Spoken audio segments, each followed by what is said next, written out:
রাতও ভোর হয়, নেশার রাতও ভোর। হ্যাঁ, আজ রাত যে যুবক আল্লাহকে সেজদা দেয় তারও ভোর হয়, যে মদের নেশায় পড়ে থাকে তারও কি হয়ে যায়, ভোর। স্বার্থপর এই দুনিয়া যুবক, নওজওয়ান মনে রাখো, স্বার্থপর এই দুনিয়া কারো কথা মনে রাখে না, কারো জন্য থেমে থাকে না। আমি এই পরশুদিন দেখছি, গতকালকের আগের দিন সকাল 6:30 বাজে আমি আমার বাজারে, ময়নামতি সাবের বাজার, ওইখানে দেখছি একটা হাইয়েস্ট গাড়ি একটা ট্রাকের মুখোমুখি হইয়া, হাইয়েস্ট গাড়িটার ড্রাইভারটা জাগাত তারে বাইরে করছে টাইম না হেসরাইয়া, কিছুক্ষণের মধ্যে লোকটা মারা গেছে। আমি একটা জিনিস খেয়াল করছি, অনেকক্ষণ তাকাইয়া আমার সাথে ড্রাইভারের আমি বললাম, কি স্বার্থপর এই দুনিয়া, একটা গাড়ি কেউ তার জন্য থামলো না, কারো হাতে সময় নাই, সবাই হরন দিয়া সাইড করে এমনে হেমনে করে সব চলে যায়, কোনো ড্রাইভারও থামে না বন্ধু, যে একটা লোক তো মরে গেছে, আরে মরে গেছে, তুই মরে গেছ, আমার হাতে সময় নেই। এই জন্য স্বার্থপর এই দুনিয়া, বড় স্বার্থপর, হয় কারো জন্য থামে না, কারো কথা অপেক্ষা করে না। চলতে তোমার কথা কেউ মনে রাখবে না। তুমি যদি নষ্ট হয়ে যাও, তুমি যদি কবরে আযাব হয়, তোমার যদি জাহান্নামের আগুন তোমারে পুড়তে হয়, আল্লাহর কসম বন্ধু, তোমার পতন তুমি করে দিলা, নিজেরে নষ্ট তুমি করে দিলা, শেষ পর্যন্ত দেখবা কেউ তোমার কথা মনে রাখবে না। এই পৃথিবী ধোঁকা।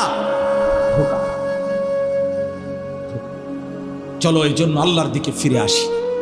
ইল্লা মান তাবা ওয়া আমানা ওয়া আমিলা সালিহান, আল্লাহ বলে যে গুনাহ ছেড়ে দিয়ে তওবা করলো, আমি আল্লাহকে বিশ্বাস করলো এবং পুনরায় আবার নেক আমল শুরু করে দিল, ফাউলাইকা ইয়াদখুলুনাল জান্নাহ, আমি আল্লাহ ওয়াদা দিলাম, আমি আল্লাহ তাদেরকে জান্নাতেই ঢুকায়া দেব।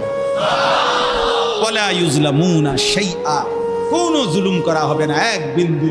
অর্থাৎ পেছনের গুনার জন্য আমি লজ্জা দেব না, বরং তওবা করার কারণে, ফিরে আসার কারণে, নতুন করে আবার নামাজ সেজদা বন্দিগি পাক পবিত্র জীবন চলার কারণে এখন থেকে নিয়ে বাকি জিন্দেগির আমলের বরকতে জান্নাত দিয়ে দেব। এই জন্য প্রিয় সন্তান, প্রিয় কিশোর, নওজওয়ান, যুবক, চলো ইনশাআল্লাহ বদলাইবার সিদ্ধান্ত নেই। সবাই এই পরিমাণ শাহওয়াত, এই পরিমাণ অবৈধ কামনা বাসনা, নারী ছবি, অশ্লীলতা, বেহায়াপনাতে মাতাল হয়ে গেছে বন্ধু চারিদিকে, সমাজের চারিদিকে। হজ্জের সফরে ছিলাম, যে কয়দিন যাই খোঁজ খবর নিছি, দেশের খবর একটাই, হত্যা, খুন, ধর্ষণ, নারী নির্যাতন। আর সবচেয়ে আশ্চর্যের কথা হলো, আমি মনে আমার এই ছোট্ট হায়াতে গত 30 বছরে আমি যেই কথাটা এতবার শুনি নাই, গত 2 মাসে বারবারই শুনি চারিদিকে পরকিয়া। এটা এই পরিমাণ সমাজে বেড়ে গেছে, অসভ্যতা, যে স্বামী থাকতো নারী অন্য পুরুষের প্রতি আসক্ত, স্ত্রী থাকতো ওই জানোয়ার অন্য নারীতে আসক্ত, এটা খুব বেশি পরিমাণ বেড়ে যাচ্ছে, যার কারণে আপনজনকে হত্যা করতে পর্যন্ত লজ্জিত হচ্ছে না। এর চাইতে বড় আশ্চর্য, আশ্চর্য বাংলাদেশে এর চাইতে বড়, এর চাইতে দুর্ধর্ষ হত্যার ঘটনাও 2 দিনে কি হয়ে যায় খবর বোঝা যায়। কিন্তু এখানে কেন বোঝা যাচ্ছে না? বোঝা যাচ্ছে এটা স্পষ্ট, আপনজনের এটা ধামাচাপা দেওয়ার জন্য সব রকমের প্রসেসিং করা হচ্ছে, সব প্রসেসিং করা হচ্ছে। অসহায় ইমাম মুয়াজ্জিনকে বেইজ্জতি কেউ করতে পারে নাই, কোন আলেমে দ্বীন ইনশাআল্লাহ বেইজ্জতি হবেও না ইনশাআল্লাহ। মনে রেখে, মনে রেখে, গতকালকে রাত্রেও আমাদের কুমিল্লায় গত 3 মাস আগে একজন আলেমে দ্বীনকে একজন প্রিন্সিপাল বেইজ্জতি করছিল, অপমান করে সামান্য অজুহাতে মসজিদ থেকে বিদায় করে দিছিল। ওই কলেজের ছেলেরা গতকালকে রাত্রে ওই মসজিদের ভিতরে ঢুকাইয়া 9 ঘন্টা আটকাইয়া তারে, তার হাতে ছাত্রদের উপস্থিতিতে তারে পদত্যাগ পত্র দিয়া ঘাট ধরে কলেজ থেকে বের করে দিছে। আল্লাহ তাআলা বেইজ্জতি করে দেখায় দিছে। ছাত্ররা বলছে, স্যার সই দেন, আপনারে 50 টাকা দিব। মানে 50 টাকা, 100 টাকার লোভ সামলাইতে পারেন নাই, নেন পদত্যাগ পত্র, সই দেন। এজন্য দোস্ত, নারীর আসক্তি, জিনা, বেবিচার, পরকীয়া, অসভ্যতা, যুবক ভাই তোমরা বাঁচতে হবে। নওজওয়ান, আল্লাহ যদি হায়াত দেয় তোমরে, আগামী সময়টা তোমরা তো পৃথিবীতে থাকতে হবে। এই সমাজ, এই দেশ তো আলাদা করতে পারতা না, তুমি তো এই জমিন ছেড়ে দিতে পারতা না বন্ধু। সম্পদ যদি হয়, তোমরা সব ছেলে তো একসাথে চাঁদের দেশে যাইতে পারতা না, আরেকখানে যাইতে পারতা না। এই সমাজ নিয়ে বাঁচতে হবে, এই দেশ, এই মাটি, এই এলাকা নিয়ে তো তোমাদেরকে বাঁচতে হবে ভাইয়া। তাহলে এই সমাজ যদি তোমরা এভাবে নষ্ট করে দাও, তোমরা যদি সবাই বেনামাজি হয়ে যাও, নারী, ছবি, মোবাইলের অস্থির দৃশ্য ছাড়া যদি তোমাদের রাত না কাটে, দিন না কাটে, আগামী 20 বছর তোমরা সমাজ, তোমার অঞ্চল, তোমার ঘর পরিবার নিরাপদ থাকবে কেমনে? বাঁচবা কেমনে? চলবা কেমনে? চলবা কেমনে বলো ভাইয়া? 9 বছরের বাচ্চা মেয়ে যদি নিরাপত্তা না পায়, আমার সমাজ কি পরিমাণ অশান্ত হয়ে গেছে। হ্যাঁ, কেমনে বাঁচবা ভাই? তোমারও তো বোন আছে, তোমারও তো ছোট্ট বোন আছে, তোমারও তো ছোট বোন আছে, তোমার বোনেরও তো নিরাপত্তা দরকার। তুমি তো এই সমাজ থেকেই, এই পৃথিবী থেকেই কোনো না কোনো নারীকে বিয়ে করবা, তারও তো চরিত্রের পবিত্রতা দরকার, দরকার না? তো কেমনে মিলবে ভাইয়া? কেমনে মিলবে? সবাই যদি এমন চরিত্রহীন হয়ে যাও, নারী ছাড়া, ছবি ছাড়া, মোবাইল ছাড়া, উলঙ্গ দৃশ্য দেখা ছাড়া তোমাদের রাত কাটে না, দিন কাটে না, আমার সন্তানরা কেমনে আগামীর পৃথিবীতে তোমরা বাঁচবা ভাইয়া বলো? তোমাদের অনেক ছেলের চেহারা দেখলেই তো বোঝা যায় কতদিন হয় নামাজ পড়ে, কতদিন হয় মালিকরে একটা সেজদা দেয়। চুল নিয়ে এত ব্যস্ত হয়ে গেলা কেন? চুলের ফ্যাশনের উপরে এত অস্থির হইলা কেন? কে দেখে তোমার চুল? কীর্ত দেখে? কারে দেখাবো সব চুল? মানুষের আর কাজ নাই, মানুষই বুঝি বইয়া বইয়া তোমার চুল দেখবে। তুমি যে সারাদিন চুল নিয়ে ব্যস্ত, শরীর পূজা, দেহের পূজা এভাবে করছো কেন? সারাক্ষণ বুঝি এই শরীর, এই দেহ, এটা নিয়েই ব্যস্ত হয়ে গেলা। সারাক্ষণ একটা নারী বুঝি, একটা নারী, একটা ছবি, একটা বেড়ি, একটা উলঙ্গ দৃশ্য, এর জন্যই পৃথিবীতে আসা। এই রাত দিন বুঝি মোবাইলে দেখবা, ছবি দেখবা, নারী দেখবা, সারাদিন বুঝি নারীর জন্যই পৃথিবীতে আসা। তোমার আর কাম নাই, আর কোনো উদ্দেশ্য নাই দোস্ত আমার। আহ, ঠিক হলো না, ঠিক করলা না ভাইয়া, ভালো করলাম। অর্থাৎ যারা নামাজ পড়ে না, আল্লাযীনা তারাকুস সালাহ, টোটালি নামাজ যারা ছেড়ে দিছে, তারা প্রজন্মের উত্তম তো না, নিকৃষ্ট না, তারা কোনো জেনারেশনে না, তারা কোনো মানুষে না, তারা কোনো কিচ্ছু না, এর কোনো গণাতে ধরে নাই। ওই প্রথমেই বাদ গণাত ধরছে, অরে নিকৃষ্ট হিসেবে বলতে চাইছে আল্লাহ এখানে যারা তাদের নামাজকে নষ্ট করে দেয়। তাফসীরের মধ্যে লিখছে নামাজ নষ্ট করে দেয় মানে কি? 1 নাম্বার, যে ব্যক্তি নামাজকে যথাসময়ে আদায় করে না, ইউআখিরুনাস সালাহ, তাখির করে, নামাজ সবসময় দেরিতে পড়ে। নামাজ সবসময় কখন পড়ে? দেরিতে পড়ে। আল্লাহ তাআলা বলছেন ওরা ওই সমাজের নিকৃষ্ট মানুষ। ফাওয়াইলুল লিল মুসাল্লিন আল্লাযীনা হুম আন সালাতিহিম সাহুন। আল্লাহ তাআলা বলেন ওই নামাজীদের জন্য জাহান্নাম।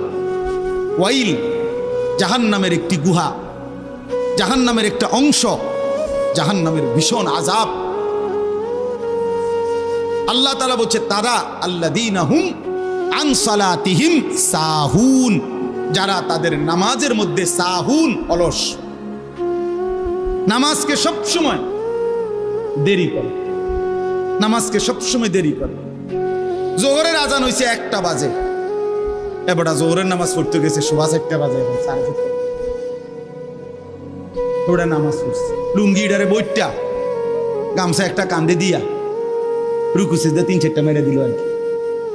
এটা নামাজ হইলে আর কি করতাম হুজুর, সময় কুলাইতারি না, কিটছেন আপনি ঘাস কাটছে, এতক্ষণ গরু গোসল করাইছে, গরু গোসল করাইছে। গরু গোসল করানোটা খুব দামি দরকারি বিষয়। তো নামাজকে এরকম প্রতিনিয়ত যে বিলম্ব করে আল্লাহ তাআলার কোরআনের ভাষায় তারা নিকৃষ্ট মানুষ, নিকৃষ্ট মানুষ। আদাউস সালার অন্তর্ভুক্ত, আদাউস সালার অন্তর্ভুক্ত নামাজকে বিলম্ব। আচ্ছা, হাদিসের মধ্যে আছে, কোরআনেও আছে, যে ব্যক্তি নামাজে অবহেলা করে, আল্লাহর কসম, আল্লাহও বলছে, নবীজিও বলছে, সে মুনাফিক। ইন্নাল মুনাফিকিনা ইউখাদিউনা আল্লাহ ওয়া হুয়া খাদিউহুম ওয়া ইযা কামু ইলাস সালাতি কামু কুসালা। কোরআন শরীফে আল্লাহ মুনাফিকের এক নম্বর পরিচয় বলছে, মুনাফিক সে যে নামাজ পড়ে অলস ভাবে। নামাজ পড়ে কিভাবে? তাহলে নামাজ যে পড়ে না তার ব্যাপারে বলেন, কথা বলেন না কেন? তারে মুনাফিকও বলে নাই। তুই কোনো মানুষে না বেটা, তুই কোনো কাতারে নাই, তোর কোনো আলোচনাই নাই। আলোচনা ওই ব্যক্তিরে যে নামাজ পড়ে অলস ভাবে, খামখেয়ালি করে। দাঁড়াইবার কথা দুই পায়ে, দাঁড়াইছে এক পায়ে, বুঝেন? অলস নামাজের। রাসূলুল্লাহ সাল্লাল্লাহু আলাইহি সাল্লাম বলছেন, তিলকা সালাতুল মুনাফিক, ওই নামাজ মুনাফিকের নামাজ। ইয়ারকুবু হাত্তা তাগরুবা শামস, আসরের নামাজ না পড়ে যে অপেক্ষা করতেছে, অন্য কাজে ব্যস্তছে, এরই মধ্যে সূর্য ডুবে যাচ্ছে, সূর্য ডুবার কাছাকাছি। হাত্তা কানাত বাইনা কারনাই শাইতান, সূর্য ডুবার সময়ে শয়তান তার দুই শিং সূর্যের পাশে বাড়াইয়া দেয়। আল্লাহ নবী সাল্লাল্লাহু আলাইহি সাল্লাম বলেন, কামা ফানাক্কারা আরবাআন, সূর্য ডুবে যায়, এই সময় ওই আসরের নামাজের জন্য দাঁড়াইয়া 4 রাকাতে যেন 4টা ঠুক্কর মারছে। লা ইয়াযকুরুল্লাহ ইল্লা কালিলা, ঠিক মতো তাসবিহগুলো নামাজের আদায় করে নাই। রাসূল বলছে 3 বার, ওইটা মুনাফিকের নামাজ, মুনাফিকের নামাজ, মুনাফিকের নামাজ, মুনাফিকের নামাজ। তোর মতো নিকৃষ্ট নির্লজ্জ বেহায়া আল্লাহর জমিনে তো কোনো কুত্তাও হয় না, কোনো কুত্তাও তো এরকম হইতে পারে না। কুত্তাও যদি আল্লাহ তাআলা সেজদার হুকুম দিত তো সে দিত, তাকে তো আল্লাহ সেজদার হুকুম দেয় নাই, এই জন্য সে সেজদা দেয় না। তুমি নাফরমানের তো আল্লাহ সেজদার হুকুম দিছিল, দিলা না কেন?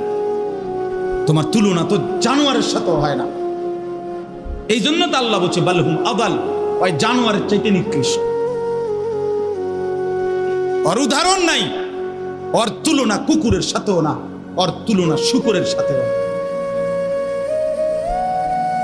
আল্লাহর কোন সৃষ্টির অন্তর্ভুক্ত না। বলো মিয়া, এত বিবেকহীন কেমনে হইলা? আফা হাসিবতুম আন্নামা খালাকনাকুম আবাসান, কি ভেবেছো বান্দা আমি তোমাকে অনর্থক বানিয়েছি?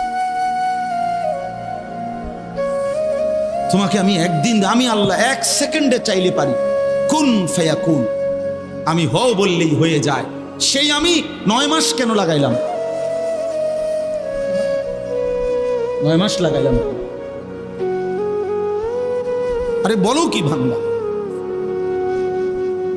নিজ হাতে খালাকতুহু বিয়াদিয়া, আল্লাহ বলেন আমি আমার নিজ কুদরতি হাতে আমার বান্দাকে আমি বানাইছি, আমি বানাইছি। বড় যত্ন করে 1 ফোঁটা নাপাক পানির মধ্যে এত চমৎকার ডিজাইন পৃথিবীর কেউ কল্পনাও করতে পারে না। ইন্না খালাকনাল ইনসানা মিন নুতফাতিন আমশাজ, বীর্যের 1 ফোঁটা থেকে আমি আল্লাহ তাআলা মানুষকে বানিয়েছি। এত সুন্দর চমৎকার নাক কান ডিজাইন। কোন পানির 1 ফোঁটার উপরে, 1 ফোঁটা পানির মধ্যে কেউ কোনো ডিজাইন করুক, কি দিয়ে করবে? পানির উপরে ডিজাইন করে কেমনে? আবার রব্বুল আলামিন বলে সেই পানির নাপাক ফোঁটা দুর্গন্ধযুক্ত, আমি তার মধ্যে এমন সুন্দর একটা ডিজাইন করেছি।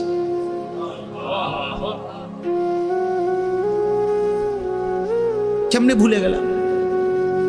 মা গাররাকা বিরাব্বিকাল কারীম, আমার মতো মেহেরবান দয়ালু মাওলা 24 ঘন্টা যে তোমাকে অজস্র অগণিত নিয়ামত দিচ্ছি, এই আসমান জমিন, এই চাঁদ সূরজ আলো বাতাস, 1 সেকেন্ড বান্দা এই বাতাস বন্ধ করে দিলে তুমি নিশ্চিহ্ন হয়ে যাবে। তুমি এই পৃথিবীতে নিঃশ্বাস ত্যাগ করে মৃত্যুবরণ করবা।